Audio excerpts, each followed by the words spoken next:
The dust rose in thick clouds around the wooden platform in the center of San Bernardino Settlement Square, and Beatrice Duncan stood there with her hands bound, staring out at the crowd of men who had gathered to bid on her like she was nothing more than cattle. Her dark hair hung loose around her shoulders, tangled from days of travel in a covered wagon, and her green eyes burned with a fury that no amount of rope or threats could extinguish. It was 1876, and she had come west from Missouri seeking a new start after her father's death, only to fall victim to a scheme orchestrated by men who saw women traveling alone as opportunities for profit. The auctioneer, a pot-bellied man named Silas who reeked of whiskey and greed, was shouting numbers while she stood there, trying not to show how terrified she truly was beneath all that rage. Kellan Knox leaned against the hitching post outside the general store, his worn hat pulled low over his eyes as he watched the scene unfold with growing disgust. He had ridden into San Bernardino that morning to sell some cattle and buy supplies before heading back to his ranch in the foothills, but what he saw in that square made his blood run cold. The 26-year-old cowboy had seen plenty of injustice in his years working the land and driving herds across the territory. But this was something that struck him as fundamentally wrong in a way that demanded action. He could see the fear hidden behind the young woman's defiant expression, could see the way her shoulders trembled despite her attempt to stand tall. $50, called out a grizzled miner with tobacco-stained teeth. 75, countered a ranch hand Kellan recognized from a neighboring property. Silas grinned and gestured toward Beatrice like she was a prize horse. Come now, gentlemen, look at this fine specimen. Young, strong, plenty of working years ahead of her, and pretty to boot. Surely she's worth more than 75 measly dollars. Beatrice's jaw clenched, and Kellan saw her hands ball into fists behind her back. He knew what would happen if any of these men won the bid. They would claim she owed them labor to work off some fabricated debt, and she would disappear into a life of servitude or worse. The law in these parts was often whatever men with money and guns said it was, and a woman alone had little recourse. 100, shouted the miner, his eyes roaming over Beatrice in a way that made Kellan's stomach turn. Kellan pushed off from the hitching post and walked closer to the platform. He had exactly $340 in his saddlebag, money he had been saving for 2 years to buy breeding stock and expand his small ranch. It represented every penny he could spare after keeping himself fed and his land running. He had dreamed about what those cattle would mean for his future, how they might finally give him the stability to build something lasting. 150, the ranch hand called out. Silas's eyes gleamed. 150, do I hear 175? Kellan looked at Beatrice again, and their eyes met across the dusty square.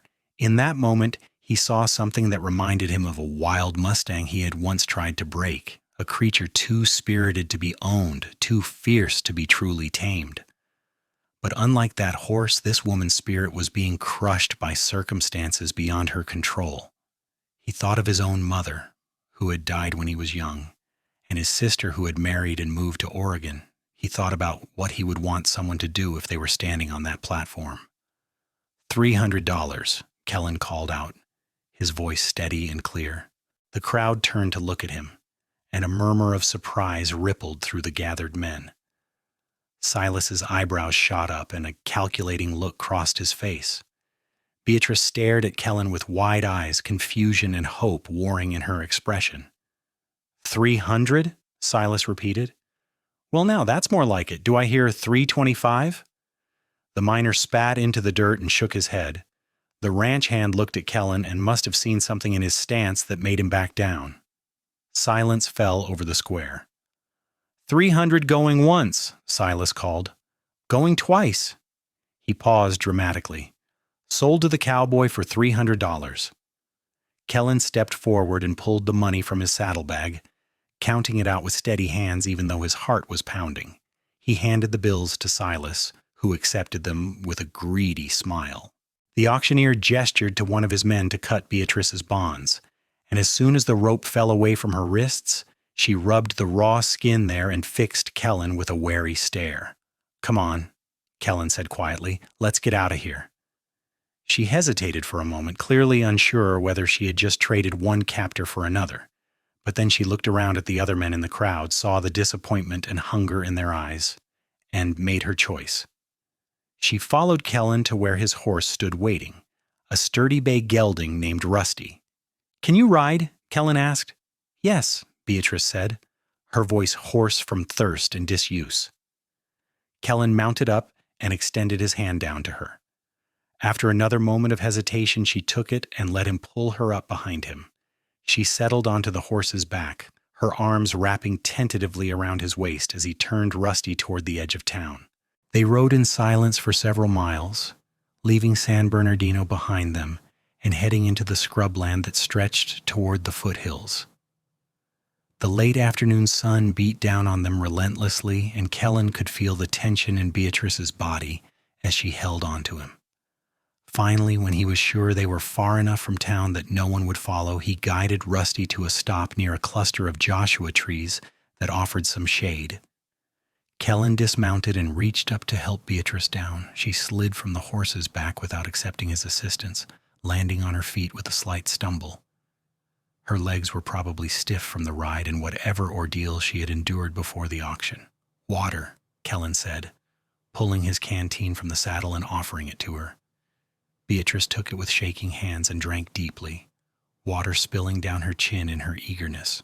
When she finally lowered the canteen, she wiped her mouth with the back of her hand and looked at him with those intense green eyes. "Why did you do that?" she asked. "Why did you spend all that money?" "You're free," Kellan said simply. "You don't owe me anything. I brought you out here because I figured you'd want to be away from that crowd, but you can go wherever you want. There's a stage that runs through Redlands about 10 miles south of here.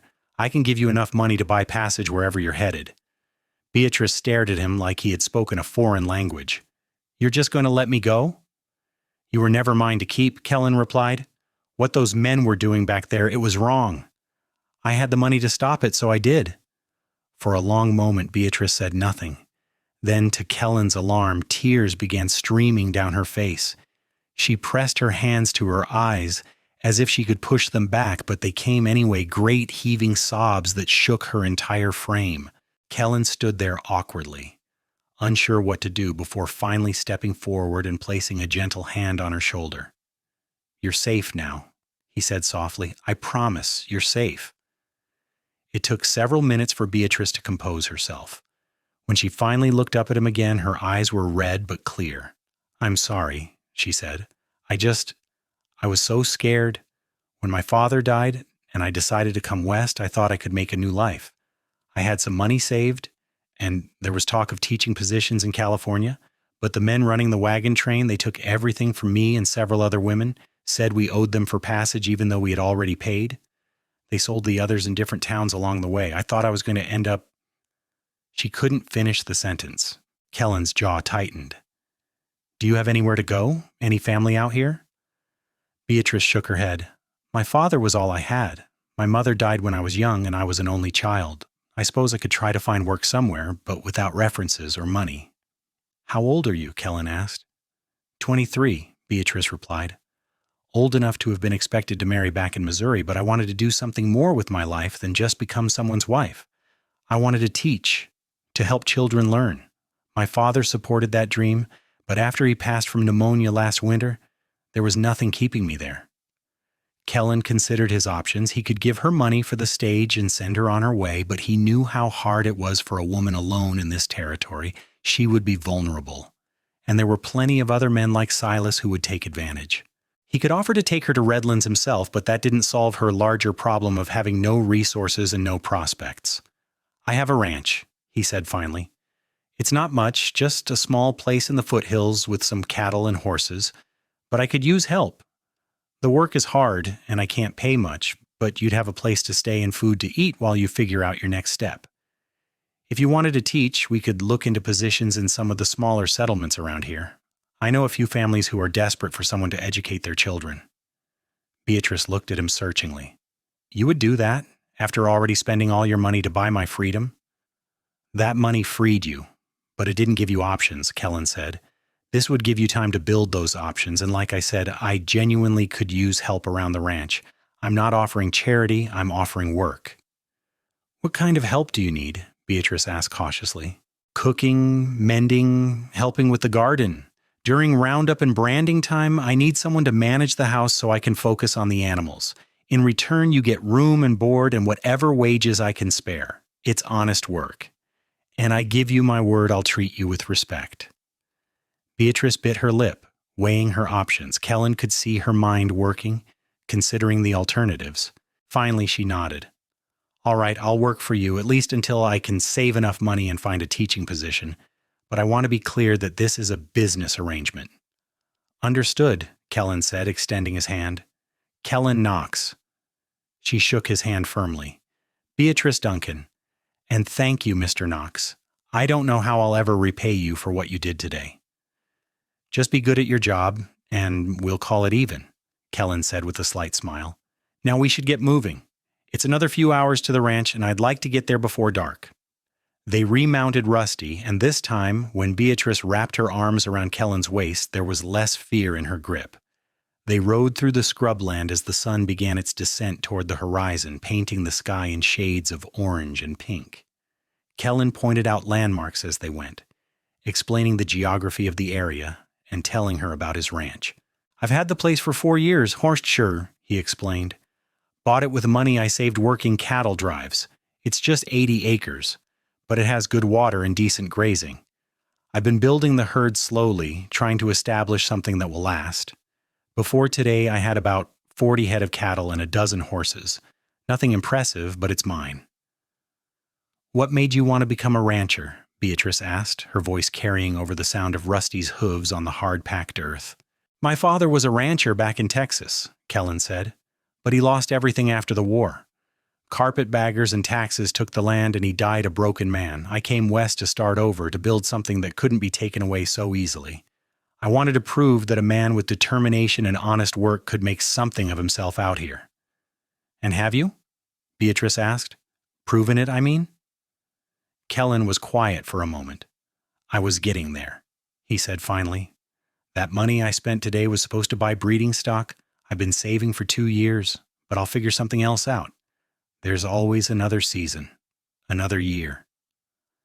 Beatrice's arms tightened slightly around his waist, and he thought he heard her say something too soft for him to catch. He didn't ask her to repeat it.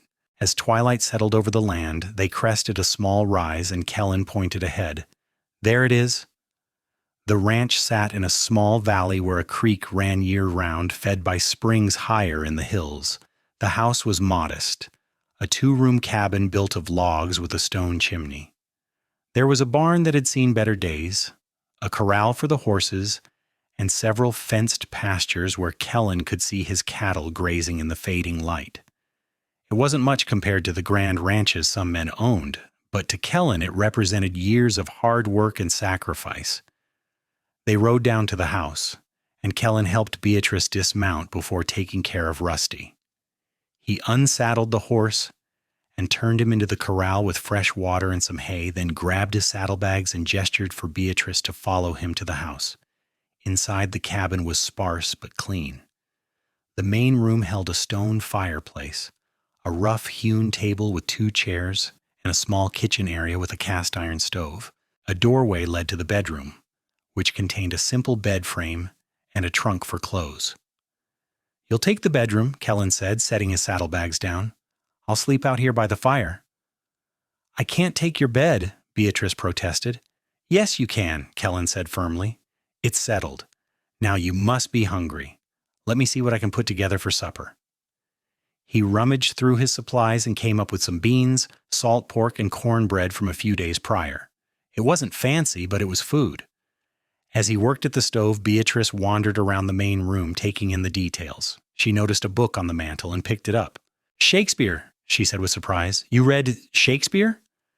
Kellan glanced over his shoulder. "My mother taught me to read before she died.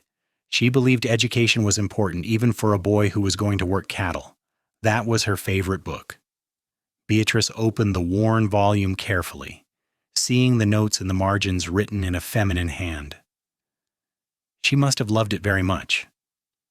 "She did," Kellan said quietly. "It's one of the few things I have left of her." They ate their simple supper in companionable silence, both exhausted from the day's events. After they finished, Kellan showed Beatrice where everything was, gave her a clean shirt to sleep in since she had no other clothes, and bid her good night. She disappeared into the bedroom, closing the door behind her, and Kellan made himself a pallet by the fire. As he lay there staring at the ceiling, he wondered what he had gotten himself into.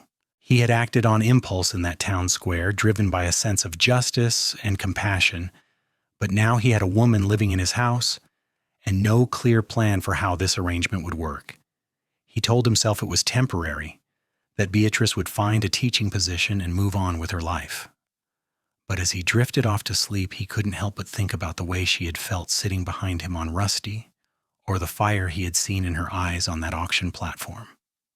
In the bedroom, Beatrice lay awake on the most comfortable bed she had slept in since leaving Missouri.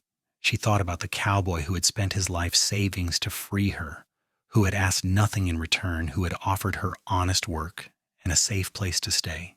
She thought about the kindness in his brown eyes and the gentleness in his rough hands. She thought about how, for the first time in months, she felt like maybe everything would be all right. The next morning, Beatrice woke to the smell of coffee and frying bacon. She dressed in her worn traveling dress, which was the only clothing she had, and emerged from the bedroom to find Kellan already up and working at the stove. "Morning," he said. "I hope you slept well." "Better than I have in a long time," Beatrice admitted. "Thank you." They ate breakfast together, and then Kellan took her on a tour of the property. He showed her the garden, which was struggling from neglect since he spent most of his time with the cattle. He showed her the spring house where he kept things cool, the barn where he stored feed and equipment, and the chicken coop where a half-dozen hens pecked at the ground. "I've been letting things slide around the house," Kellan admitted. "When you're working alone, you have to prioritize, and the animals always come first. But if you could help with some of this, it would make a real difference." Beatrice surveyed the garden with a critical eye. "I helped my father with our garden back home. This soil looks good, it just needs attention. And those chickens look healthy enough. When was the last time you mended your clothes?" Kellan looked down at his shirt, which had a tear in the sleeve he had been meaning to fix for weeks. "It's been a while," he admitted. "I can help with all of this," Beatrice said. "But first, I need some proper clothes for working. This dress is all I have, and it's hardly suitable for ranch work." Kellan nodded. "I'll ride into Yucaipa tomorrow. It's a smaller town than San Bernardino, less likely to run into anyone from yesterday. I can pick up some fabric and whatever else you need. In the meantime, I have some old shirts and pants that might work if you cinch them with a belt." They spent the rest of that day establishing a routine. Kellan went out to check on the cattle and repair some fence while Beatrice tackled the neglected garden, pulling weeds and assessing what could be saved. She found the work satisfying in a way she hadn't expected. There was something honest and real about coaxing life from the soil, about seeing the tangible results of her labor. When Kellan returned that evening, he found the house transformed. Beatrice had cleaned everything, organized the kitchen, and somehow produced a dinner of fried chicken, biscuits, and green beans that made his mouth water. "How did you manage all this?" he asked in amazement. "Those chickens were practically begging to be useful," Beatrice said with a smile. "And you had all the ingredients for biscuits. The beans came from what was left surviving in the garden. Tomorrow I'll make a list of what we need from town." They fell into an easy rhythm over the next few weeks. Kellan worked the ranch, and Beatrice managed everything around the house. She proved to be remarkably capable, fixing things he hadn't even realized were broken and improving systems he had cobbled together. The garden began to flourish under her care, producing vegetables that added variety to their meals. She mended all of his clothes, organized the barn, and even helped him deliver a calf when one of his cows had trouble.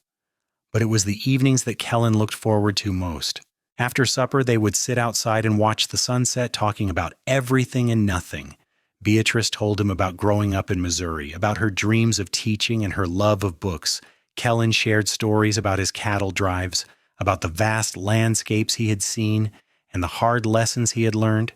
They discovered they both loved music, though neither of them could play an instrument. They both preferred coffee to tea. They both believed in hard work and honesty and the importance of keeping your word. One evening, about a month after Beatrice had arrived, they were sitting on the porch when she asked him something that had been on her mind. "Do you ever regret it?" she asked quietly. "Spending that money on me?" Kellan looked at her in surprise. "No," he said without hesitation. "Not for a moment." "But it was your future," Beatrice pressed. "Those cattle you were going to buy. They would have helped you build this place into something bigger." "Money can always be saved again," Kellan said. "But I couldn't have lived with myself if I had walked away and let any of those other men buy you. Some things matter more than cattle, Beatrice." She was quiet for a long moment, staring out at the darkening landscape. "I think I'm starting to understand something," she said finally. "I came west looking for independence, for a chance to make my own way without having to rely on anyone. But what happened to me taught me that sometimes we all need help. And what you did, what you're doing, it's not taking away my independence, it's giving me the foundation to build it." "You've more than earned your keep," Kellan said. "This place has never run so smoothly. And I've enjoyed having someone to talk to. It gets lonely out here sometimes." Beatrice turned to look at him, and in the fading light her eyes were soft. "I've enjoyed it too," she said. "More than I expected to." There was something in the air between them, a tension that was both exciting and terrifying. Kellan felt his heart beating faster, and he had the sudden urge to reach out and take her hand. But before he could act on it, Beatrice stood up abruptly. "I should clean up from dinner," she said quickly. "Good night, Kellan." She disappeared into the house, leaving Kellan sitting alone on the porch, wondering what had just happened. Inside, Beatrice pressed her back against the door, her heart pounding. She had felt it too that moment when something shifted between them. She had seen the way Kellan looked at her, and she knew her own feelings were growing into something she hadn't planned on. She had told herself this was just a temporary arrangement, that she would save money and find a teaching position and move on. But now, after weeks of living and working alongside Kellan, she was starting to question whether that was what she really wanted. The next few days were awkward. Both of them seemed to be avoiding being alone together for too long, as if they were afraid of what might happen if they let their guard down. But the ranch didn't allow for much avoidance, and eventually they found themselves working side by side again. It happened on a bright morning in early September. Kellan was trying to fix a broken wagon wheel, and Beatrice came out to help. They worked together in silence for a while, and then Kellan's hand slipped and he cut his palm on a piece of sharp metal. "Damn," he muttered, watching blood well up in the cut. "Let me see," Beatrice said immediately, taking his hand in hers. She examined the cut carefully. "It's deep. Come inside, I need to clean it properly." In the house, she made him sit at the table while she heated water and gathered clean cloth. She washed the cut gently, her fingers soft against his calloused skin. Kellan watched her face as she worked, noting the way her brow furrowed in concentration, the way she bit her lower lip when she was focused. "You're good at this," he said quietly. "My father cut himself all the time in his workshop," Beatrice replied. "I learned to patch him up. This isn't too bad, but you'll need to keep it clean." She began wrapping his hand with clean cloth, her movements efficient but tender. "Beatrice," Kellan said, and something in his tone made her look up. Their faces were inches apart, and he could see gold flecks in her green eyes. "I need to tell you something." "What?" she whispered. "I've been trying not to say this because I don't want you to feel obligated or uncomfortable. You came here to work, and I promised to treat you with respect. But the truth is, these past weeks have been the happiest I can remember. It's not just having help around the ranch. It's you. It's talking with you and laughing with you and seeing your face across the table every morning. I'm falling in love with you, Beatrice, and I needed you to know." Beatrice's breath caught in her throat. She looked at him with wide eyes, searching his face for any sign of insincerity or ulterior motive. But all she saw was honesty and vulnerability and hope. "I feel it too," she admitted, her voice barely above a whisper. "I've been so scared to acknowledge it because everything happened so fast, and I didn't want to be that woman who fell for the man who rescued her. But it's more than that, Kellan. You make me laugh. You challenge me to think differently. You treat me like an equal, not like something fragile that needs protecting. I never expected to find this when I came west." Kellan reached up with his uninjured hand and cupped her cheek. "Can I kiss you?" he asked. Instead of answering, Beatrice closed the distance between them, pressing her lips to his. The kiss was gentle at first, tentative, both of them aware that this was a line they couldn't uncross. But then Kellan's hand moved to the back of her neck, and Beatrice's fingers tangled in his hair, and the kiss deepened into something that spoke of longing and promise, and the beginning of something neither of them fully understood yet. When they finally pulled apart, both breathing heavily, Kellan rested his forehead against hers. "I don't want you to feel rushed," he said. "We can take this as slow as you need. I just needed you to know how I feel." "I don't want to go slow," Beatrice said, surprising herself with her boldness. "I've spent my whole life being careful and proper and doing what was expected. For once, I want to follow my heart, and my heart is telling me that what I've found here with you is worth taking a chance on." They spent the rest of that day in a sort of daze, stealing glances at each other and finding excuses to be close. That night, they sat on the porch again. But this time Beatrice's head rested on Kellan's shoulder, and his arm was wrapped around her waist. They talked about the future, about what a life together might look like. "I still want to teach," Beatrice said. "That dream hasn't gone away." "I know," Kellan replied, "and I would never ask you to give it up. There's a settlement about 15 miles from here, Stone Creek. They've been looking for a teacher for their children. Maybe you could apply there, ride in a few days a week to teach." "You would be all right with that?" Beatrice asked. "Why wouldn't I be?" Kellan said. "Your dreams matter, Beatrice. And just because we're building something together doesn't mean you have to sacrifice who you are." She turned to look at him, her eyes shining. "How did I get so lucky to find you?" "I think I'm the lucky one," Kellan said, kissing her forehead. "I went to town that day to buy cattle, and I came home with something far more valuable." As summer turned to fall, their relationship deepened. They talked about marriage, but both agreed to wait a bit longer to make sure this was truly what they wanted. Beatrice didn't want anyone to think she was marrying Kellan out of obligation or gratitude, and Kellan wanted her to be absolutely certain of her feelings. In October, Beatrice rode into Stone Creek to inquire about the teaching position. The settlement was small, just a few dozen families, but they were desperate for someone to educate their children. When Beatrice met with the parents and demonstrated her knowledge and passion for teaching, they offered her the position on the spot. She would teach 3 days a week, and they would pay her a small salary. When she rode back to the ranch and told Kellan the news, he swept her up in his arms and spun her around, both of them laughing with joy.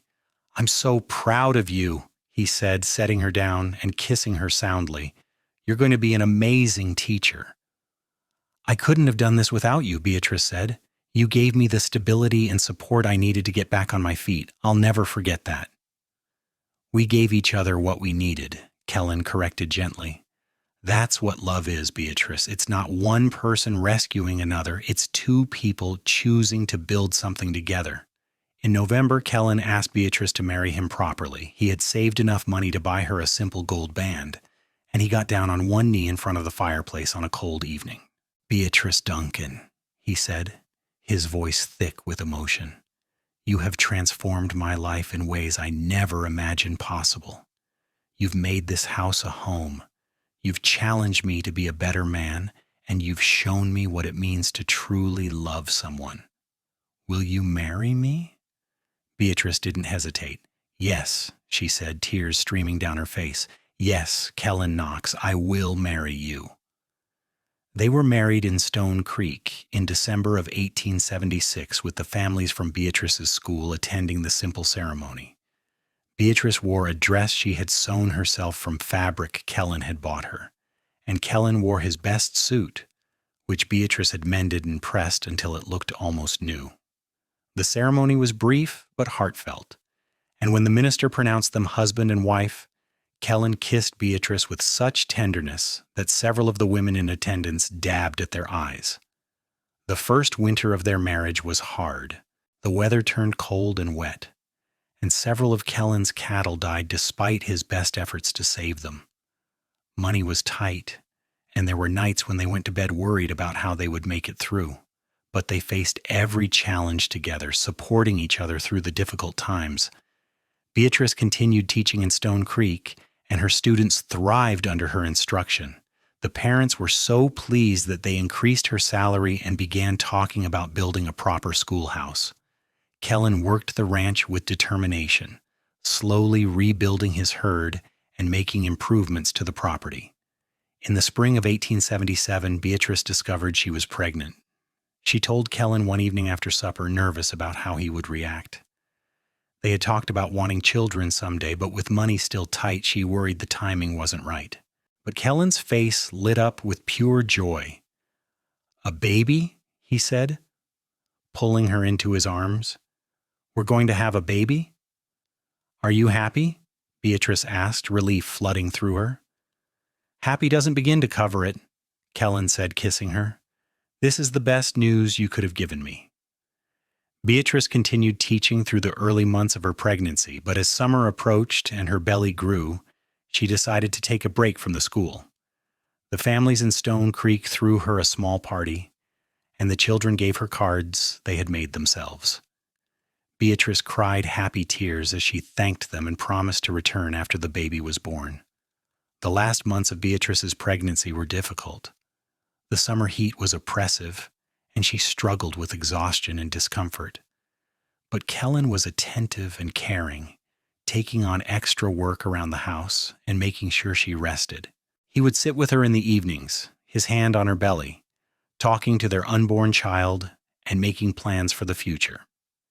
In September of 1877, after a long and difficult labor, Beatrice gave birth to a healthy baby boy. They named him William Daniel Knox after both their fathers. Kellan held his son for the first time with shaking hands and tears in his eyes. "He's perfect," Kellan whispered, staring down at the tiny face. "He's absolutely perfect." "He has your eyes," Beatrice said tiredly from the bed, watching her husband bond with their son. "And your determination," Kellan replied with a smile. "He fought hard to get here." The early days with William were exhausting but wonderful.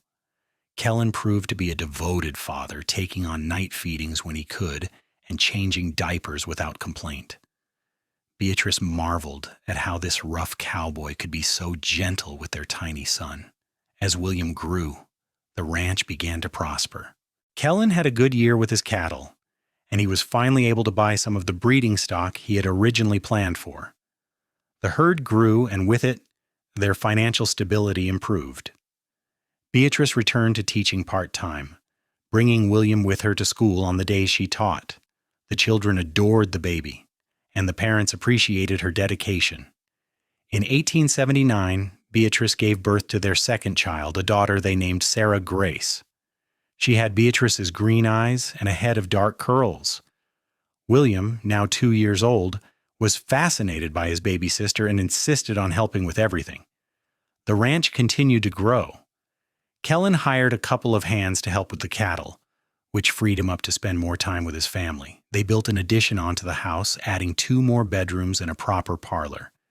Beatrice's garden flourished, and she began preserving and selling vegetables to families in Stone Creek and Yucaipa. Life wasn't always easy.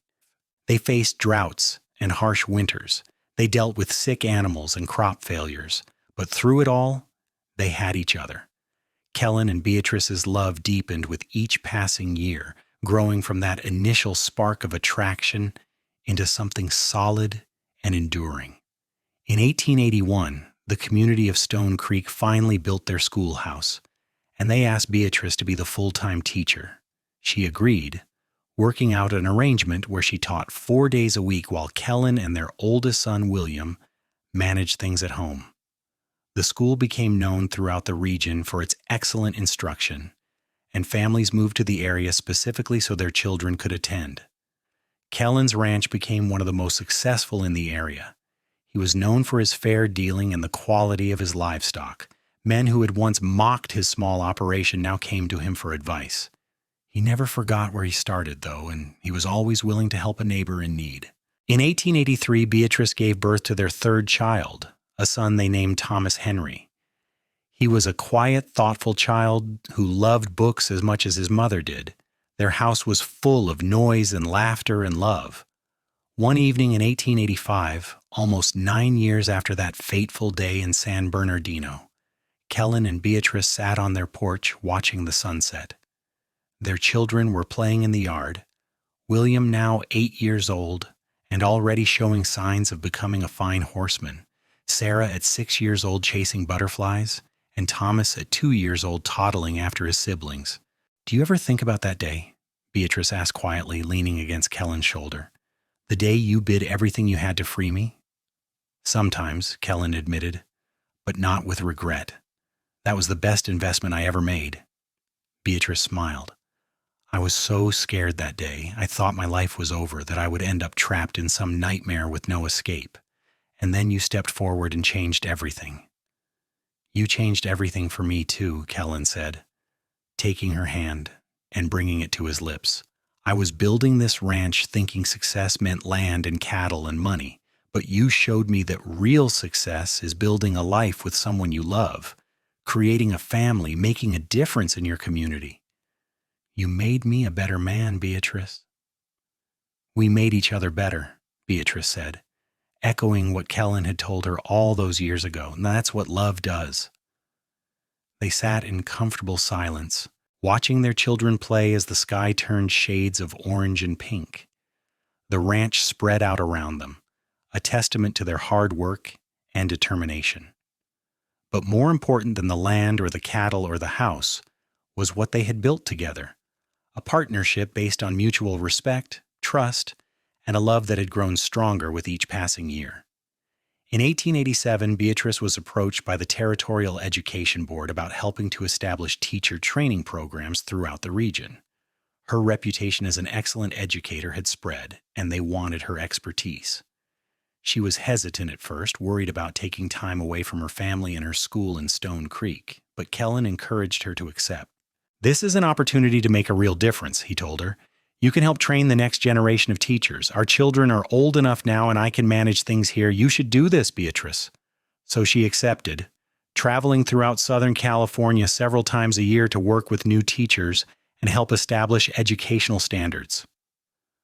Her work brought her recognition and respect, and she became known as one of the leading voices in education in the region. Kellan continued to expand the ranch, eventually growing it to over 300 acres. He employed several full-time hands and became a respected figure in the ranching community. He served on the local Cattlemen's Association and helped establish fair pricing and practices. In 1890, William announced that he wanted to go to Agricultural College in Sacramento to learn modern ranching techniques. Kellan was initially hesitant, not because he didn't support his son's education, but because he would miss having him at the ranch. But Beatrice reminded him that they had always encouraged their children to pursue their dreams and they couldn't stop now. William left for college that fall, and while the house felt emptier without him, Kellan and Beatrice were proud of the young man he had become. Sarah showed an aptitude for teaching like her mother, and she began helping at the Stone Creek School. Thomas, now 7, was a voracious reader who seemed destined for a different path than ranching. The years continued to pass. William graduated from college and returned home with new ideas for improving the ranch. He worked alongside his father, and together they implemented modern techniques that increased productivity while maintaining the land's health. Sarah eventually took over teaching duties at Stone Creek when Beatrice moved fully into her work with the Territorial Education Board. Thomas went east to attend university, where he studied law. In 1895, nearly 20 years after Kellan had bid everything he had to free Beatrice, they celebrated their daughter Sarah's wedding to a young teacher from Los Angeles. The wedding was held at the ranch with over 100 guests in attendance. As Kellan walked Sarah down the aisle, he thought about how far they had come from that dusty square in San Bernardino. That night, after all the guests had gone home and the house was quiet again, Kellan and Beatrice lay in bed together, holding hands in the darkness. "Our little girl is married," Beatrice said softly. "I can hardly believe it." "She chose a good man," Kellan replied. "Someone who respects her and supports her dreams. That's all I could have hoped for." Like you did for me, Beatrice said, squeezing his hand. Like we did for each other, Kellan corrected, as he always did. In 1898, they became grandparents for the first time when Sarah gave birth to a daughter. Holding that tiny baby girl in his arms, Kellan felt the same overwhelming love he had felt when his own children were born. Beatrice was a doting grandmother, visiting Sarah as often as she could and showering her granddaughter with affection. William married in 1899, choosing a strong, capable woman named Catherine, who took to ranch life naturally. Thomas returned from his studies and opened a law practice in Los Angeles, though he visited the ranch regularly. The house that had once felt too small was now often filled with extended family, especially during holidays. As the new century dawned in 1900, Kellan and Beatrice found themselves reflecting on the life they had built together. They were both in their early 50s now, still healthy and active, but aware that they were entering a different phase of life. The ranch was thriving under William's management, and they were starting to step back and let the next generation take over.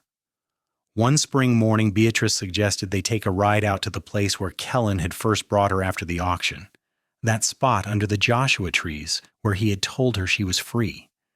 They saddled up 2 horses and rode out together just as they had done countless times over the years. When they reached the spot, they dismounted and stood looking out over the land. Everything had changed so much since that day in 1876, and yet some things remained the same. The Joshua trees still stood, the sun still beat down on the scrubland, and the love between them still burned as bright as ever. "I never properly thanked you," Beatrice said suddenly. Kellan turned to look at her in surprise. "For what?" "For seeing me as a person worth saving that day. For treating me with respect and kindness when you had no obligation to do so. For believing in my dreams and helping me achieve them. For building this beautiful life with me. For being the best partner and husband I could have ever imagined." Kellan pulled her into his arms. "Beatrice Knox, you have nothing to thank me for. Every good thing in my life has come from knowing you. You taught me what it means to love someone fully and completely. You gave me children and grandchildren. You made our ranch not just a place of work, but a home filled with warmth and laughter. If anyone should be grateful, it's me." "Then we're both grateful," Beatrice said, standing on her toes to kiss him. "Grateful for that day in San Bernardino, as terrible as it was. Grateful for every day since then." They stood there under the Joshua trees, holding each other as the morning sun climbed higher in the sky. They had faced hardship and struggle, joy and triumph. They had raised children and built businesses. They had made mistakes and learned from them. Through it all, they had chosen each other every single day. As they rode back to the ranch, Beatrice thought about the young woman she had been, standing on that auction platform filled with fear and anger and desperation. She thought about how she had dreamed of independence and freedom, how she had come west seeking to make something of herself. In a way, she had achieved those dreams, but not in the way she had expected. She had learned that true freedom wasn't about doing everything alone. It was about having the power to choose your own path, and she had chosen to build her life with Kellan. Kellan, riding beside his wife, thought about the cowboy he had been, working alone on his small ranch and measuring success in acres and cattle. He thought about how he had believed that building something that couldn't be taken away meant building something alone, protecting himself from loss by not getting too close to anyone. But Beatrice had shown him that real security came from connection, from building something with someone rather than just for yourself. The years continued to roll by with their usual mixture of joy and sorrow. In 1903, Kellan's health began to decline. He had worked hard his entire life, and his body was starting to show the wear. He developed a persistent cough that worried Beatrice, though he insisted it was nothing serious. She convinced him to see a doctor in Los Angeles, and Thomas went with them. The doctor diagnosed him with a lung condition, likely from years of breathing in dust and working in harsh conditions. He prescribed rest and recommended Kellan step back from the heavy physical labor of ranching. Kellan was reluctant, but one stern look from Beatrice convinced him to listen. William took over full management of the ranch, and Kellan shifted into an advisory role. It was difficult for him at first, watching others do work he had always done himself. But Beatrice kept him busy, and they found new ways to spend their time together. They took long walks around the property, they read books together in the evenings, they visited their children and grandchildren more often. In 1905, they celebrated their daughter Sarah receiving an award for excellence in education, something that had been inspired by her mother's work. The ceremony was held in Sacramento and the whole family traveled to attend. Seeing Sarah recognized for her contributions, Kellan felt immense pride. Both of his sons were also doing well. William with the ranch and Thomas with his law practice. He and Beatrice had raised good children who were making positive differences in their communities. By 1907, they had 5 grandchildren, and the house was often filled with the sounds of children playing and laughing. Kellan's health had stabilized, though he tired more easily than he once had. Beatrice continued her work with the education board, though she too had slowed down somewhat. They talked often about how blessed they were, how much they had been given. One evening in the fall of 1907, they sat on their porch, as they had done thousands of times before. The sunset painted the sky in brilliant colors, and the air was cooling with the approach of autumn. Their grandchildren were playing in the yard, supervised by William and Catherine. The sounds of family surrounded them. "Do you know what I love most about our life?" Beatrice asked, her head resting on Kellan's shoulder. "What's that?" Kellan asked, his arm wrapped around her. "That we built it together, brick by brick, choice by choice. Every challenge we faced as partners. Every joy we experienced, we shared. We created something that will last long after we're gone, not just in land and buildings, but in our children and their children, in the values we passed on, in the love we modeled." "We did do that, didn't we?" Kellan said with satisfaction. "I used to think the measure of a man's life was what he owned or what he achieved, but now I know it's about who you love and who loves you back. It's about the lives you touch and the difference you make." "You made a difference in my life," Beatrice said softly. "You saved me, Kellan, not just from that auction platform, but from a life of fear and uncertainty. You gave me a foundation to build my dreams on." "And you made my dreams worth building," Kellan replied. "Before you, I was just going through the motions, working toward goals that didn't really matter. You showed me what was truly important." They sat in comfortable silence as darkness fell, watching the stars emerge one by one. They had been together for over 30 years now, and their love had only deepened with time. The passion of youth had matured into something even more beautiful, a profound understanding and appreciation for each other that came from decades of shared life. In the years that followed, Kellan and Beatrice settled into their role as the family's beloved matriarch and patriarch. They hosted holiday gatherings and birthday celebrations. They dispensed advice and wisdom to their children and grandchildren. They watched with satisfaction as the ranch continued to prosper and evolve under William's stewardship. Beatrice officially retired from the education board in 1910 at the age of 57, though she continued to mentor young teachers informally. Kellan spent his days reading, working in the garden that Beatrice had started so many years ago, and playing with his grandchildren. They traveled occasionally, visiting places they had always wanted to see but never had time for during their working years. In 1912, they celebrated their 36th wedding anniversary with a large party attended by over 200 people. Friends and family came from across California to honor them. People stood up and shared stories about how Kellan and Beatrice had impacted their lives. Former students of Beatrice's talked about how she had inspired them. Ranchers spoke about Kellan's integrity and generosity. Their children gave heartfelt speeches about what wonderful parents they had been. As Kellan and Beatrice stood together listening to all these tributes, they held hands and smiled at each other. They had built a good life, a meaningful life. They had loved deeply and been loved in return. They had faced hardships and overcome them. They had achieved their dreams and helped others achieve theirs. That night, lying in bed after all the guests had gone, Beatrice turned to Kellan with tears in her eyes. "Can you believe all of that came from one moment of courage, From you choosing to bid everything you had to free a stranger? It wasn't courage, Kellan said, wiping away her tears. It was just the right thing to do. Any decent man would have done the same. No, Beatrice said firmly. Not any man would have done what you did. Not any man would have asked for nothing in return. Not any man would have treated me with the respect and kindness you showed me from the very beginning. You were special then, and you're special now. Kellan kissed her gently. Then I'm glad I was the one standing in that square that day. I'm glad I was the one who got to spend his life with you. The years continued to pass gently. In 1915, their grandson from Sarah decided to attend the same agricultural college William had attended. Thomas's law practice had grown into one of the most respected firms in Los Angeles. William's management had made the ranch more successful than ever. The family that Kellan and Beatrice had started in that small cabin had grown and flourished. In the spring of 1916, on a warm afternoon, Kellan and Beatrice took one more ride out to the Joshua trees. Kellan was 76 now, and Beatrice was 63.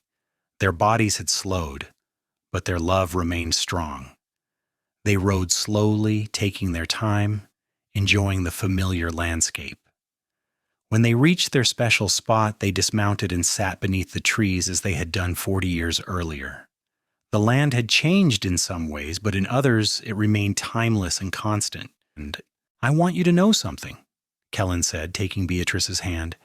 If I could go back to that day in San Bernardino and do it all again, I wouldn't change a single thing. Every penny I spent, every challenge we faced, every moment we shared, it was all worth it. You have been the greatest gift of my life, Beatrice. Beatrice leaned her head on his shoulder, tears running down her face. And you have been mine. I came west looking for freedom and independence, and I found something so much better. I found partnership and love and a life beyond my wildest dreams. Thank you, Kellan Knox, for seeing me that day. Thank you for choosing me. I'll choose you every time, why? Kellan said, kissing the top of her head. In this life and whatever comes after.